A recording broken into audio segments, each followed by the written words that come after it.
여러분, 지난 강의 시간에 경영의 본질, 경영 성과, 경영학의 연구 대상 등에 관하여 설명을 드렸는데 기억나십니까?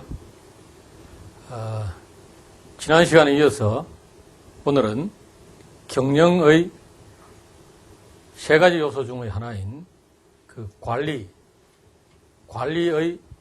과정에 대해서 설명을 드리도록 하겠습니다. 설명을 드리기 전에 이 강의가 이론적인 것만 계속 설명을 드리면 여러분 대단히 딱딱하고 지루하니까 경영과 관련된 재미있는 사례들을 그때그때 여러분에게 알려드리려고 합니다. 오늘은 우리 동양의 고전인 사마천이 지은 사기에 나오는 그 경제편, 즉 화식열전에 나오는 이 돈 버는 방법에 관해서 여러분 말씀을 드리도록 하겠습니다.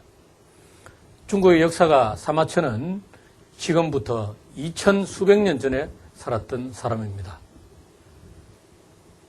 여러분이 역사 공부를 통해서 잘 아시겠습니다만은 사마천은 그 황제의 노여움으로 인해서 감옥에 갇히게 되고 또 감옥에 갇혀서 이 거세되는 형벌을 받았습니다. 거세되면 남자로서 기능을 못할 뿐만 아니라 수염이 나지 않고 목소리도 여자와 같이 변한다고 합니다. 사마천은 거세형을 당하고 감옥을 나와서 이렇게 책에 적어놓고 있습니다. 내가 하루에도 몇 번씩 그 형벌만 생각하면 온몸에 진땀이 흐르고 지금 당장 죽고 싶은 마음뿐이었다. 그러나 아버지로부터 물려받은 역사에 대한 기록, 사마천의 아버지도 역사를 기록하는 사관이었다고 합니다. 사관으로서의 의무를 다하여 내가 지금은 비록 육체적인 형벌을 받아서 많은 사람들로부터 손가락질을 받고 있지만은 세월이 흘러서 후대에 내 책을 읽어보는 사람들은 나를 존경하고 훌륭한 사관으로 평가할 것이다 하는 이런 마음을 가졌다고 하지요. 2000 수백 년이 지난 오늘날까지도 사마천의 사기는 우리 동양의 고전일 뿐만 아니라 세계 역사에서 아주 훌륭한 고전으로서 동서양을 막론하고 많은 독자들의 사랑을 받고 있습니다. 그 사마천의 사기 중에 화식열전 경제편입니다. 그 중에 나오는 얘기를 소개해 드리도록 하겠습니다. 사마천은 화식열전 서두에서 백성을 감화시키는 최선의 방법은 그들의 심성을 그대로 존중하는 것이고 그보다 못한 방법은 그들을 이익으로 인도하는 길이라고 이렇게 주장하고 있습니다. 그리고 가장 못한 하책으로서는 백성을 가르치고 깨우치려 드는 것이다. 이런 주장을 하고 있습니다. 이 사마천의 주장은 오늘날까지도 조직 구성원들, 경영자들이 명심해야 될 중요한 것들 중에 하나일 것입니다. 조직의 구성원들이 무엇을 원하는지 그 욕구, 심성을 존중해 준다면 그 조직 구성원들은 경영자와 조직을 위해서 몸을 던져서 열심히 일할 것입니다. 그것보다 조금 못하지만은 조직 구성원들에게 이익이 돌아가는 관리 제도나 방법을 기업에서 채택한다면 조직 구성원들은 자기에게 이익이 돌아오니까 열심히 일하려고 노력할 것입니다. 그러나 조직 구성원들의 심성을 존중하지도 않고 이익도 돌아오지 않는데 강제로 시킨다면 조직 구성원들이 마음으로 신복해서 열심히 일하겠습니까? 여러분도 경험 있으시죠? 이 사마천이 그 화식열전에서 백성의 심성을 존중하라 하는 화두를 던졌는데 그 다음에 중요하게 사마천이 기술하고 있는 것이 바로 돈을 버는 방법에 관한 얘기입니다. 사마천은 많은 장수나 병사들이 화살이 비오듯 쏟아지고 포탄이 터지는 전쟁에서 목숨을 잃을 것을 두려워하지 않고 적진을 향해 내달리는 것은 바로 전투에서 공을 세워서 상을 받기 위한 것이다 하는 이런 주장을 합니다. 그리고 초나라와 정나라의 아리따운 미인들이 금을 뜯고 춤을 추어서 황제나 고관 대작들 앞에서 재롱을 부리는 것도 바로 비단이나 황금과 같은 많은 상금을 얻기 위한 연유에서 비롯되었다고 사마천은 주장합니다. 사마천은 이 사례를 든 후에 집이 가난하여 부모는 연로하고 처자는 연약하며 계절마다 조상의 제사도 지낼 수 없는 몸뚱아리 하나밖에 없는 사람들은 어떻게 돈을 벌 수 있느냐 이렇게 묻고 있습니다. 자, 몸뚱아리밖에 하나 없는 사람은 여러분 어떻게 돈을 법니까? 육체노동을 해야 되겠죠. 가진 재산이나 돈이 없으니까 열심히 몸으로 뛰는 수밖에 없습니다. 오늘날 말하면 고속도로 건설 공사장, 집 짓는 건축판 이런 데 가서 육체노동을 하는 것이 돈을 모으는 지름길이 될 것입니다. 그래서 이렇게 해서 돈을 약간 모으게 되면 여러분 어떻게 합니까? 그 돈으로 머리를 써서 장사를 하는 방법을 궁리하게 될 것입니다. 장사를 해서 엄청난 돈이 모이면 어떻게 합니까? 2000수백 년 전에도 사마천은 장사를 해서 엄청난 돈이 모이면 투기의 기회를 엿본다 하는 이런 표현을 쓰고 있습니다. 여러분, 2000여 년 전에 사마천이 주장한 돈 버는 방법과 지금 여러분이 생각하는 돈 버는 방법, 뭐 다른 점이 있습니까? 세월이 지나도 돈 버는 방법은 전혀 변하지 않고 똑같죠. 여러분, 돈 버는 방법에 대해서 한번 생각해 보십시오. 자, 강의가 지루할 것 같아서 여러분들에게 경영과 관련된 중국 고전의 역사서에서 사례를 하나 소개를 드렸습니다. 여러분도 이 사마천의 사기를 반드시 한번 읽어보시면 고전을 통해서 여러분들 직장이나 사회생활, 인간관계에 도움이 되는 많은 지식들을 얻을 수 있습니다. 고전은 여러분들 정신을 살찌우게 할 것입니다. 오늘은 지난 시간에 말씀드린 경영의 세 가지 요소 중에서 이 관리에 대해서 설명을 드리도록 하겠습니다. 이 관리는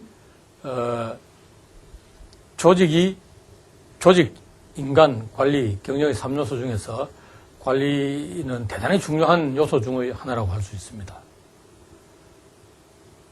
조직 구성원들이 그 조직을 위해서 일을 하게 될 때 그 구성원들을 어떻게 관리할 것인가, 또 조직에 있는 인적 자원과 물적 자원을 어떻게 결합시킬 건가 하는 이런 것들이 다 이 관리 과정과 연결된 내용입니다.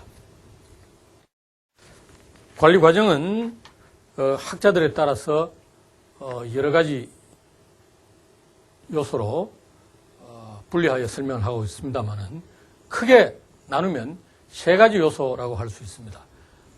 여기 그 흑판에서 보시듯이 계획을 수립하고 플래닝입니다. 조직화, 오거나이징, 컨트롤링, 통제와 같은 이런 세 가지 중요한 과정이 관리 과정이라고 할 수 있습니다. 이러한 세 가지 관리 과정들을 하나씩 차례로 살펴보도록 하겠습니다. 이 계획을 수립하는 이 플래닝은 경영관리의 출발이며 구체적으로는 조직이 달성하고자 하는 목표를 설정하고 목표 달성을 위한 과업과 전략에 필요한 자원을 배분하는 의사결정 과정을 계획수립이라고 합니다. 이 계획수립은 다음과 같은 세 가지 의미를 지니고 있습니다. 계획수립은 미래지향적이라는 것입니다. 여러분, 과거를 계획하는 사람 본 적이 있습니까? 없죠? 또 계획수립은 의사결정이라는 겁니다. 그러니까 무언가 결정을 내리는 것이 계획수립에 중요하다는 겁니다. 여러분이 소백산 등산을 한다고 가정해 보십시오. 그러면 소백산 등산을 몇 월 며칠 날 언제 할 것인가 하는 것을 결정해야 될 것이고, 그리고 등산하기 위해서 무엇을 준비해야 할 것인가 하는 것을 또 결정해야 합니다. 이것이 바로 그 의사결정인 것입니다. 또 계획수립은 목표를 지향하고 있다는 겁니다. 방금 말씀드린 소백산 등산이라는 목표는 소백산의 비로봉을 걸어서 올라간다는 것이죠. 이 소백산 비로봉까지 걸어서 올라가고야 말겠다는 목표, 이것이 바로 계획수립의 목표 지향성인 것입니다.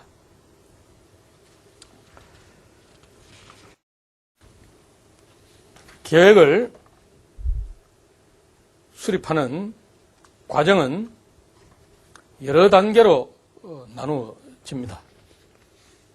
첫 번째, 그 기회를 인식하고 또 목표를 설정하며 계획에 필요한 전제를 설정하고 또 여러 가지 대안을 탐색하고 그 대안을 평가한 다음에 어떤 대안을 결정할 것인가 선택하며 이런 선택 과정을 거쳐서 계획이 수립됩니다. 계획은 또 기간의 장단에 따라서 장기 계획, 중기 계획, 단기 계획으로 나누어집니다. 그 5년에서 10년과 같은 이 장기 계획들이 있습니다.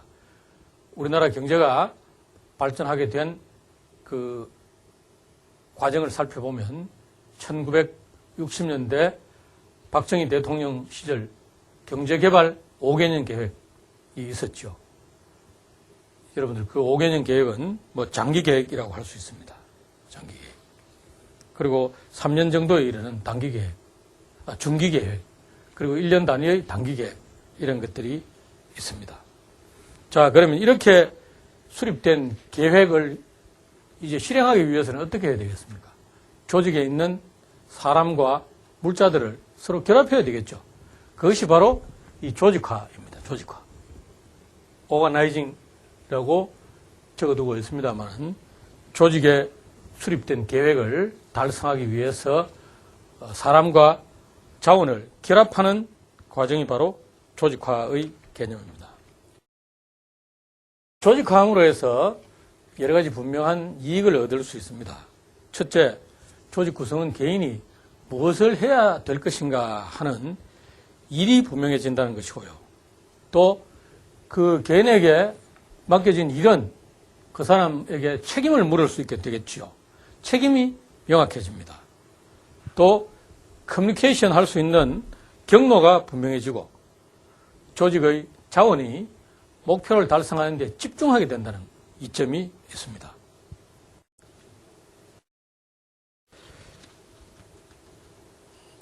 조직화 과정을 살펴보면 첫째, 일을 나눕니다. 일의 분화. 그 다음에 나누어진 일을 개인에게 맡기는 할당하는 과정. 그 다음에 또 이 일에 필요한 자원들을 또 개인별로 또 부서별로 나누게 됩니다.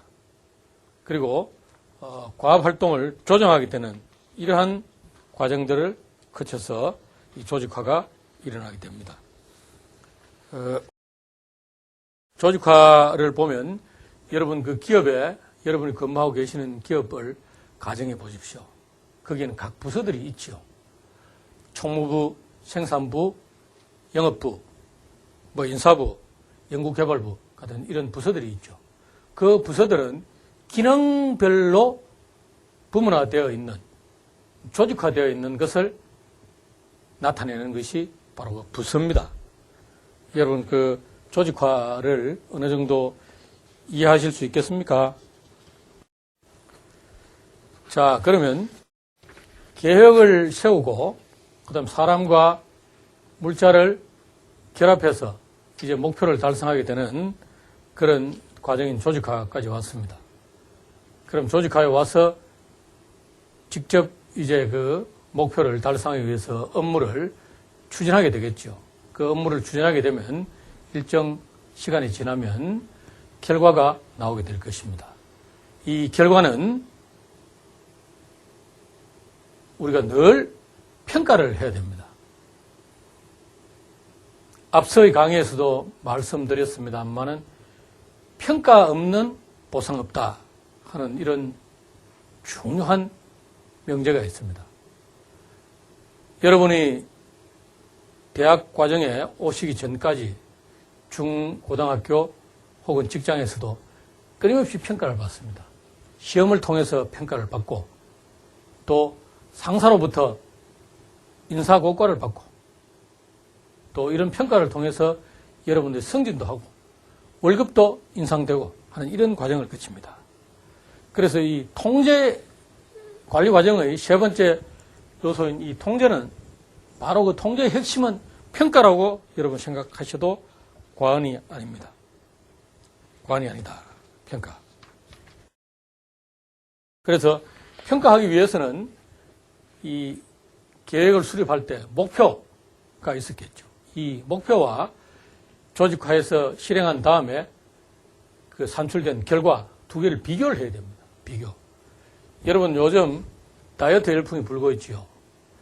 다이어트 그 열풍에 편성하여 많은 그 다이어트 학원들이 등장하고 있는데 지나가다가 여러분 보셨죠?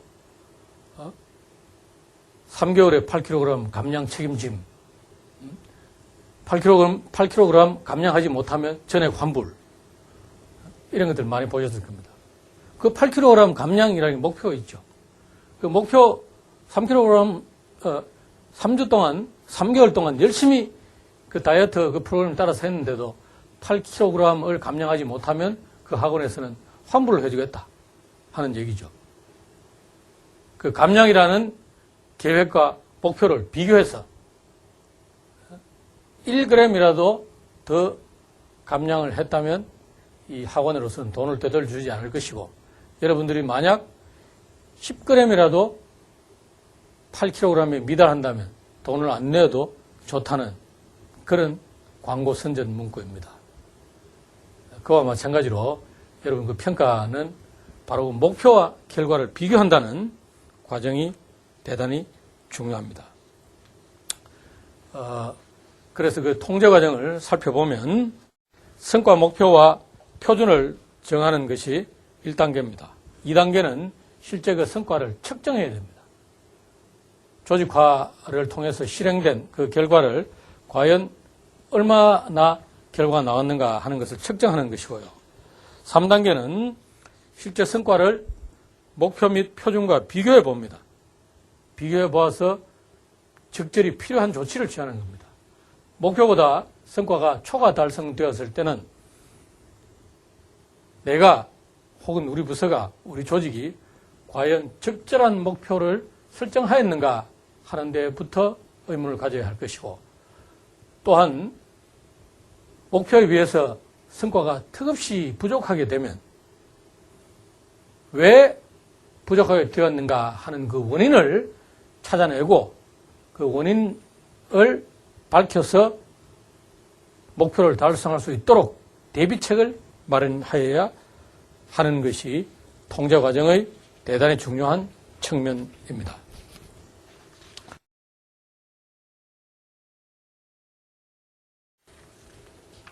실제 성과를 측정하는데도 그 여러 가지 방법이 있습니다. 직접적으로 관찰하는 방법, 통계 보고서를 보고 파악하는 방법, 아니면 관리자의 구두 보고에 의존하는 방법, 서면 보고와 같은 이런 여러 가지 방법들이 있습니다.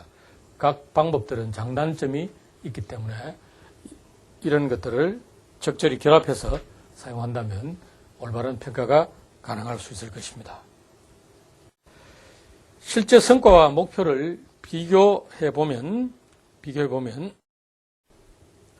그 세 가지 내용을 알 수 있습니다.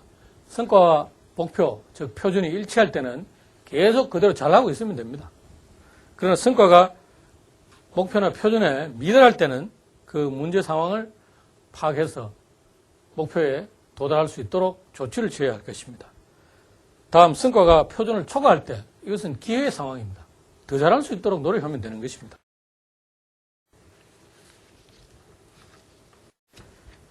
통제의 유형을 살펴보도록 하겠습니다. 통제는 세 가지 유형이 있습니다. 사전 통제의 방법, 동시 통제, 사후 통제, 이런 방법들이 있습니다.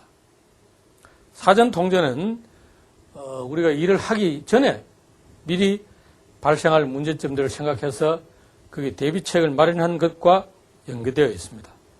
이 품질 관리를 위해서 대단히 중요한 것이죠. 여러분 집에서 반찬을 만들거나 밥을 지을 때 우리가 반찬을, 채소를 수돗물에 씻고 다듬고 이렇게 깨끗하게 하는 것도 다 사전 통제의 의미죠. 만약 씻지 않고 여러분 눈으로 살펴보지 않고 그대로 김치를 담그거나 나물을 만들었을 때 여러 가지 이물질들이 들어갈 수 있으니까 가정주부나 여러분들 어머니들께서는 사전에 반찬을 장만하고 준비를 하시는 것이죠. 이런 것들이 사전 통제입니다. 동시적 통제는 일을 진행하면서 우리가 문제가 생길 때 즉시 조치를 취하는 것입니다. 이것은 직장에서 여러분들의 상사들이 여러분 하는 일들을 같은 사무실에서 늘 관찰하고 보면서 문제가 생겼을 때 즉시 도움을 주거나 시정 지시를 내리는 것과 같은 통제 방법입니다. 사후 통제는 작업 활동이 다 이루어진 다음에 일어나는 통제입니다. 이것은 문제 발생 후에 하는 조치이고 이 사후 통제를 피드백 통제라고도 합니다. 우리 경영 조직에서도 여러 가지 경영 통제 시스템이 있습니다. 경영의 각 기능별로 예산을 수립해서 하는 예산 통제, 그 다음 품질을 관리하는 품질 통제, 그 다음 재고를 제대로 관리하는 재고 통제, 생산 통제, 또 경영의 여러 가지 정보와 관련된 통제를 행하는 경영정보 시스템, 이런 것들이 경영 통제의 주요 시스템이라고 할 수 있겠습니다. 이 관리 과정에 대해서 여러분들에게 중요한 세 가지 설명을 드렸습니다. 여러분 다시 한 번 더 요약을 해 보겠습니다.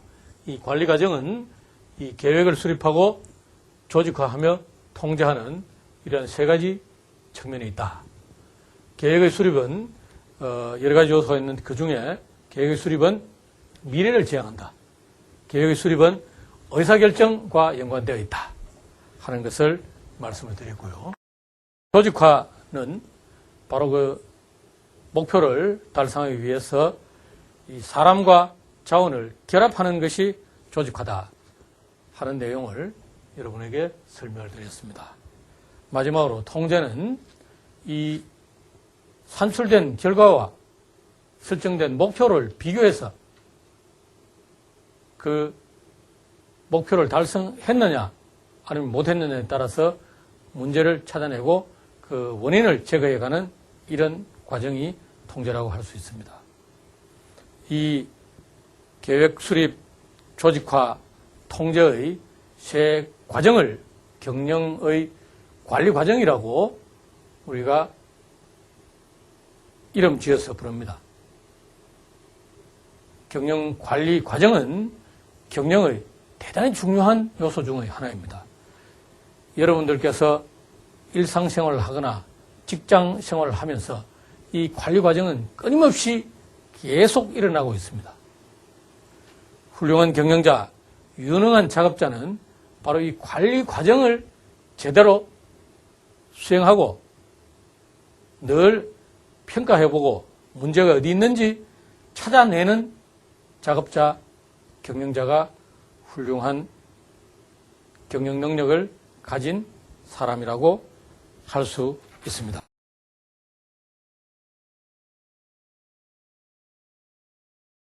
경영 관리 과정에 대해서 말씀을 드렸고요.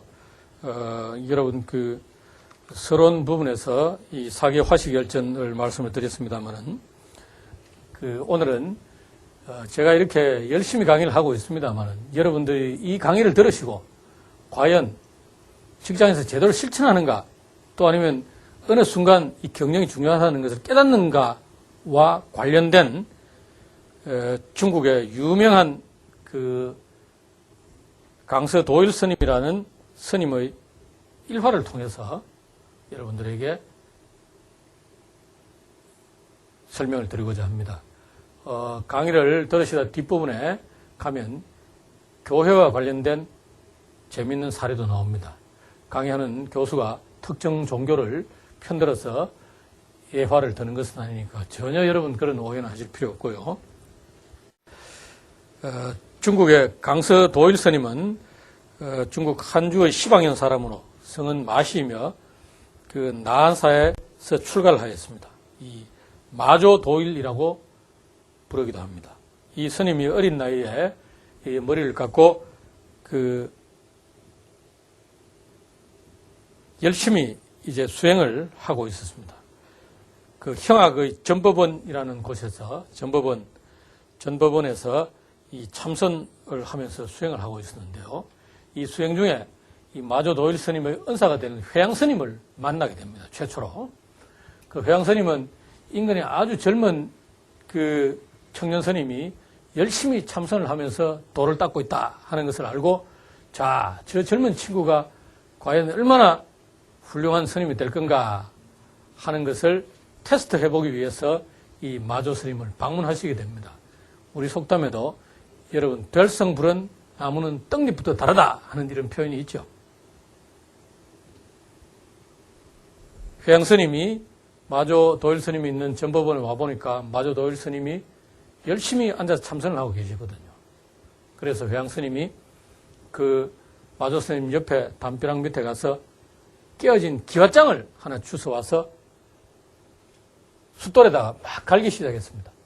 마조 스님이 앉아서 참선을 하고 있는데 늙은 노 스님이 깨어진 기와장을 쓱싹쓱싹 갈고 있으니 이 스님이 참선이 방해가 되겠죠. 그래서 마조 스님이 물었습니다. 노 스님, 그 기와장을 갈아서 어디다 서시려 합니까?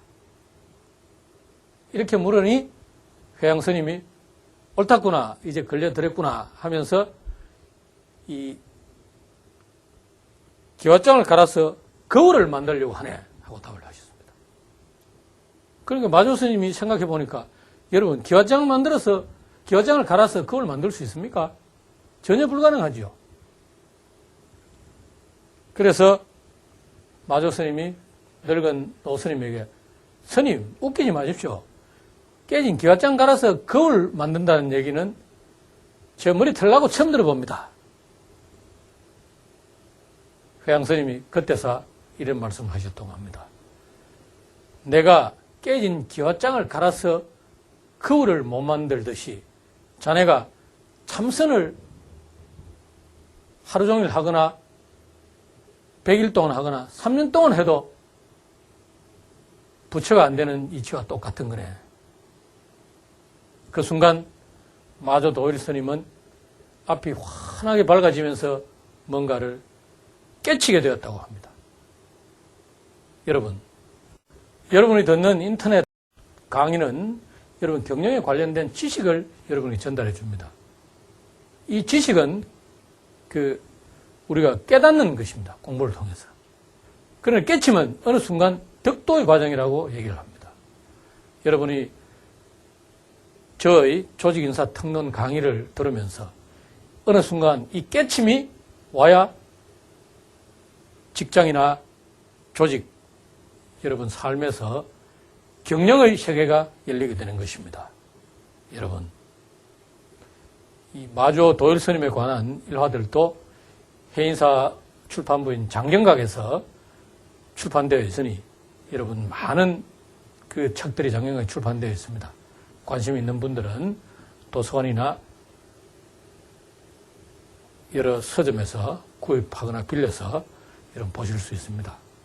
우리가 동양의 고전, 서양의 고전에서 여러분 삶의 지혜를 얻을 수 있습니다. 여러분, 저는 삼국지를 경영학 원론이라고 얘기하고 있습니다. 이 삼국지에는 무수한 인간관계, 무수한 경영 기법들이 나옵니다. 제가 경영학 원론 강의할 때 저희 대학 1학년 학생들에게 중간고사, 기말고사에 답을 쓸 수 없으면 삼국지를 적으라고 얘기를 하고 있습니다. 그만큼 동양의 고전이나 우리 고전에는 이미 우리의 실생활과 밀접한 여러 가지 사례들이 무수히 있습니다. 여러분, 경영학 공부를 하면서 머리가 아프면 틈틈이 고전을 읽으십시오. 오늘 강의는 이것으로 마치도록 하겠습니다.